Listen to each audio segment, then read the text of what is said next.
spring chicken to shite hawk in one easy lesson. Hello everyone and welcome to another video on our own devices. I'm Jun Messier, and today we are having a look at two examples of a technology that was key to aerial combat in the mid-20th century. These are reflector or reflex gun sights, and these were found aboard most combat aircraft from the 1930s until the 1960s, when they were largely supplanted by heads-up displays or HUDs, while more modern compact versions are now commonly fitted to small arms in the form of red dot or holographic sights. Now, you've probably seen these in a bunch of war films or historic photographs and footage and wondered how exactly they work. Well, let's have a closer look at these examples and let me show you. Now, the main purpose of a reflector gun sight is to overcome something called parallax, which is the apparent shift in a distant object's position when viewed from different angles. The more distant the object, the less the apparent parallax shift. Now, in aerial combat, parallax is important because it makes aiming weapons using conventional iron sights very difficult. See, the iron sights on small arms, such as this Webley Mark VI here, typically comprise a notch or aperture rear sight and a blade front sight, and you must align those with each other and your eye in order to ensure you are aiming straight down the barrel, then train the aligned sights on the target. And indeed, early fighter aircraft were equipped with variations on this basic system, typically either a ring and bead system or a long tube like on the Boeing P-26 pea shooter. And in the middle of a dogfight, it's important to be able to move your head freely around the cockpit. You don't want to be stuck staring down your iron sights. Now, one way of getting around this problem is through a process called collimation. Now, as I mentioned before, the farther away an object is, the less parallax shift it exhibits as the light rays coming off of it become increasingly parallel. Indeed, measuring parallax shift is how astronomers determine the distance of celestial objects. And, if you will excuse me a slight tangent here, this is also why moths and other nocturnal insects are attracted to lamps. See, these insects navigate by flying at right angles to the moon, which, being so far away, exhibits negligible parallax shift and thus acts as a fixed celestial reference. However, when they try to do the same with an artificial light that is much closer, they just end up going around in circles and getting trapped. And now you know. Anyway, getting back to the topic at hand, it follows that if you can create a sighting reticle whose light rays are all collimated or parallel, that reticle will appear to be focused at infinity and thus will exhibit zero parallax shift, meaning you can move your head freely around the cockpit and the reticle will stay in the same spot. And that is exactly how reflector gun sights work. Now, the very first reflector gun sight was patented all the way back in 1900 by Irish inventor Sir Howard Grubb, interestingly not for aircraft but rather small arms. His design consisted of a tube with a curved glass at the front and a flat angled glass at the rear, the bottom of which was silvered. There was also a third glass at the top, opaque, with a sighting reticle etched into it. Sunlight entered through the reticle etching in the top glass, then reflected off the silvered section of the rear glass onto the rear of the front curved glass, which collimated the reticle image and transmitted it through the clear section of the rear glass, which allowed the shooter to see through the sight itself. The effect was to create an illuminated reticle superimposed over the target, which did not move relative to the target no matter how the shooter moved their line of sight. And this design was remarkably similar to that of the first commercially viable red dot sights for small arms introduced in the 1970s and 80s. However, the Grubb Sight could only be used in direct sunlight, and since sources of illumination, compact, light, and bright enough for this application did not yet exist, neither it nor derivations of it, like the Nidar Model 47 shotgun sight introduced in 1945, really caught on. Practical red dot sights for small arms not becoming popular until the 1970s. So if you're playing a video game set during the Second World War and you see a red dot sight mounted to anything smaller than a bazooka or anti-aircraft gun, that's a total anachronism. It just didn't happen. Anyway, in 1915, British engineering firm Vickers began development of a reflex sight for aircraft with Sir Howard Grubb as a consultant. However, this design never entered service, and the first combat use of reflex gun sights would not take place until 1918, when prototype sights produced by the German optical firm Optische Anstalt EuGi were trialed aboard Albatros D-5A and Fokker DR-1 fighter aircraft of Jasta 12. Instead of sunlight, these were illuminated by incandescent bulbs powered by the aircraft's electrical system. However, the war ended before they could see widespread use. And while after the war, captured German Eugi gun sights were extensively evaluated by the victorious Entente powers, they did not immediately see widespread adoption, and there were a number of reasons for this, mainly related to technical limitations and the conservatism of fighter pilots. For example, many pilots complained that the sights obscured their vision through the aircraft's windscreen, and that the illuminated reticle was difficult to see against bright clouds or difficult to aim with during high-speed turns. Nonetheless, by the 1930s, these had become pretty much standard equipment in all the world's air forces. Early examples of production aircraft reflex sights include the British Barr and Stroud GD5, the German Eugi ENI, and the American N-series. Now, interestingly, ENI stood for Elektrische Nivelle Instrument, or electrical leveling instrument, this being a cover name intended to obscure the purpose of the device, since under the Treaty of Versailles, Germany at the time was forbidden from producing or exporting weapons. Now, while there were a bunch of subtle design differences, most of the gun sights during this period were broadly similar to this example I have here. This is a free gun reflector sight Mk.III, aka the Barr and Stroud GJ3. The final evolution of the J1 free gun sight developed in 1926, the Mk.III was introduced in 1943 and quickly became the standard sight for defensive guns aboard British bomber and patrol aircraft, both in free mountings and powered turrets. These are also occasionally used in fixed windscreen mountings, such as on the Bristol Beaufighter and the de Havilland Mosquito. A licensed version called the Mk.IX was also produced by the Willensack Optical Company of Rochester, New York for the US Navy. To open this up, we simply remove this screw,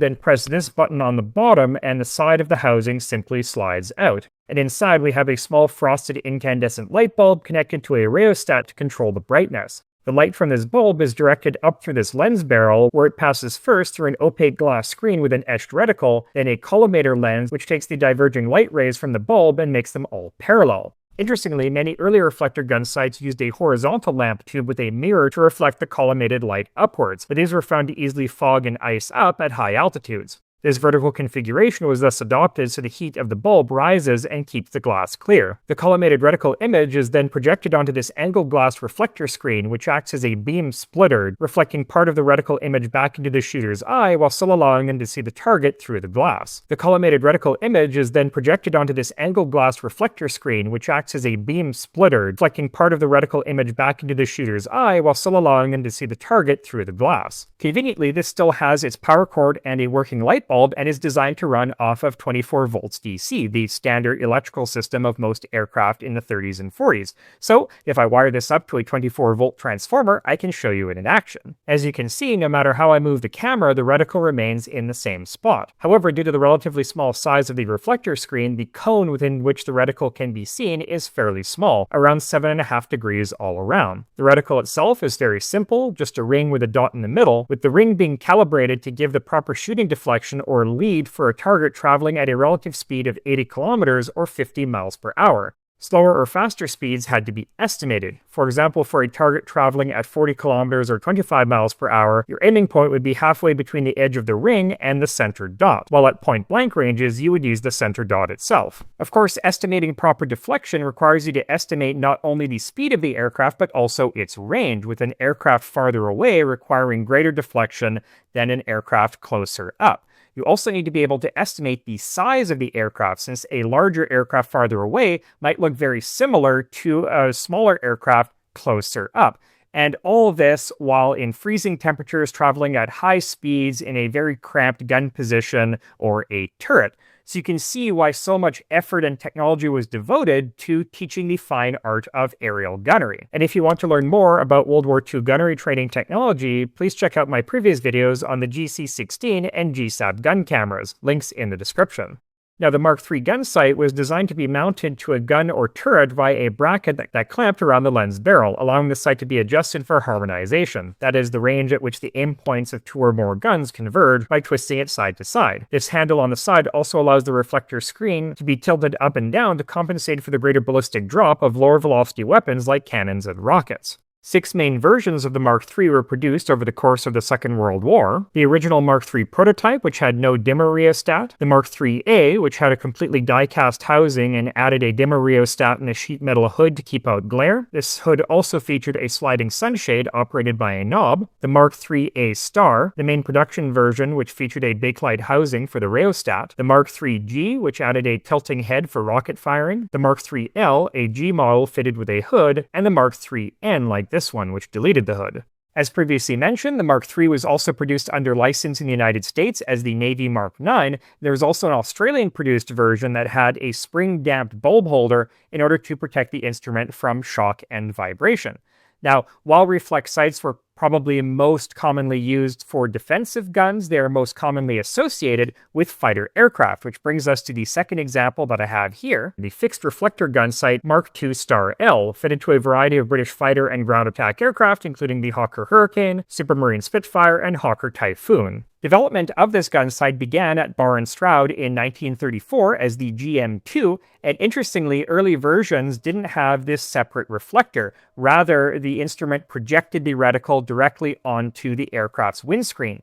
However, the multiple laminations of armored windscreen available at the time caused problems with multiple reflections. So in 1935, the system was replaced by an integral elliptical glass reflector disc. Following trials, the finalized design was officially adopted in 1938 as the Mk.II, the first units being fitted to Gloucester Gladiator biplane fighters. At the time, Europe was in the middle of the Munich crisis, and the RAF was gearing up for a potential war, straining Barr & Stroud's ability to fill orders to the breaking point. The Air Ministry thus instructed the company to find a foreign subcontractor, and Barr & Stroud chose CP Goetz of Austria, which you will recognize as having just been annexed by Nazi Germany. Nonetheless, the company honored the contract, and some 700 Goetz-manufactured Mk.II gun sights were delivered before war broke out in September 1939. And if you think that's weird, an even wilder trade deal between the Entente and Central Powers took place in the middle of the First World War. And to learn more about that, please check out the video I wrote on the subject over on Today I Found Out, link in the description. Anyway, following the outbreak of war, production of the Mk.II gun sight was licensed to the Salford Electrical Company, with the type becoming the standard gun sight for pretty much all British fighter aircraft. Now, in 1941, the original elliptical reflector screen, which was found to suffer from various optical aberrations, was replaced with a square screen, and the sunshade, which was rarely used by pilots, was deleted to produce the Mk.II-S and Mk.II Star, which is what we have here. So let's have a closer look at this, and let me show you how this works and how it differs from the Mk.III. Right, so this example is missing the large rubber pad to prevent the pilot from cracking their skull open in the event of a hard landing, a very common problem with early gun sights, as well as the lamp holder which would attach to the bottom of the lens barrel. Thankfully though, if I place an LED lamp underneath, we can see the reticle just fine. This is a bit more sophisticated than the reticle on the Mk.III. The deflection ring is calibrated for a target moving at a relative speed of 160 kilometers or 100 miles per hour, while the gap in the horizontal crosshair can be adjusted according to the harmonization range of the aircraft's guns and the wingspan of the aircraft being attacked. So for example, if you are flying a Spitfire with the guns harmonized at 250 yards and attacking a Messerschmitt Bf 109, which has a wingspan of 32.5 feet, you set this narrowed range knob to 250 and this base knob to 32.5. Now, when the target aircraft's wingspan fits inside the gap, you're in range and can open fire. And if we look up into the lens barrel, we can see the glass screen that generates the reticle and the celluloid disc attached to the adjustment knobs with a propeller-shaped mask that blots out varying amounts of the horizontal crosshair as the knobs are turned. Finally, the last control on this sight is this knob, which tilts the reflector screen between 0 to 5 degrees. As on the Mk.III sight, this is to compensate for the ballistic drop of weapons like the RP-3 rockets fired by the Hawker Typhoon. This is known as the Type 1 Mk.II conversion, or the Mk.II-L, which you can see printed on the data plate. Another major variant of the Mk.II incorporated the so-called Beaumont modification developed by Hawker Typhoon pilot, squadron leader Roland Beaumont. Finding that the original reticle obscured his view of the target during low-level attacks, Beaumont instructed his armorers to paint out the ring so that only the central dot remained. He later also removed the glass screen from his gun sight so that the reticle was projected directly onto the windscreen, bringing the entire system full circle. Now, while originally these modifications were made in the field, Barr and Stroud eventually produced a purpose-built version called the Type 1 Mk.III Projector Sight, which first entered service aboard Hawker Tempest Mark V fighters in February 1944. And while this system initially suffered from a number of shortcomings, including excessive brightness at night, narrow field of vision, and the same multiple reflection issue as before, these were gradually solved via the introduction of grade A optically correct armored glass and various filters to alter the color of the reticle. 8 different versions of the Mk.II Gunsight were produced by the end of the war. The original Mk.II with the oval reflector and sunscreen, the Mk.II-S with a square reflector and no sunscreen, the Mk.II-Star, the production version of the Mk.II-S with slightly different dimensions, the Mk.II-Star-L with the tilting head for firing rockets, the Mk.II-I, which was the designation for the original Mk.II produced by Goertz in Austria before the war, the Type 1 Mk.I Projector Sight, which had a single deflection ring reticle, the Type 1 Mk.III Projector Sight, which had a single dot reticle, and the Type 1 Mk.VIII Projector Sight, which had the same range-based reticle as the original Mk.II. Of course, nearly every other Air Force during the Second World War had its own version of the reflector gun sight. For example, the German Revi C-12, Japanese Type 98, Italian San Giorgio Tipo B, and Soviet BPP-1.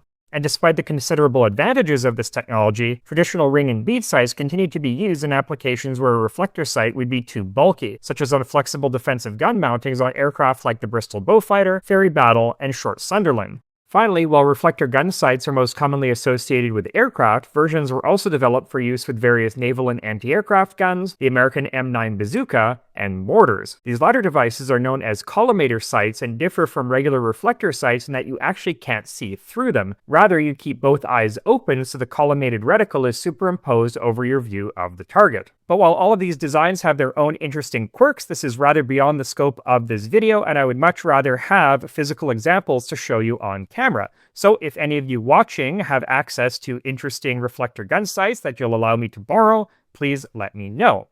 Now, despite the advantages of reflector gun sights over traditional iron sights, they still did not solve the problem of correctly estimating deflection. And this led to the development of extremely sophisticated sights known as gyroscopic gun sights and later radar gun sights that could do all of these calculations automatically. And that is the subject of the next video in this series, so stay tuned for that. Until then, thank you so much for watching. I'll see you next time, another video where we'll look at yet more fascinating weapons technology and other devices just like these. Until then, I'm Mk.II from Our Own Devices. Have a great day.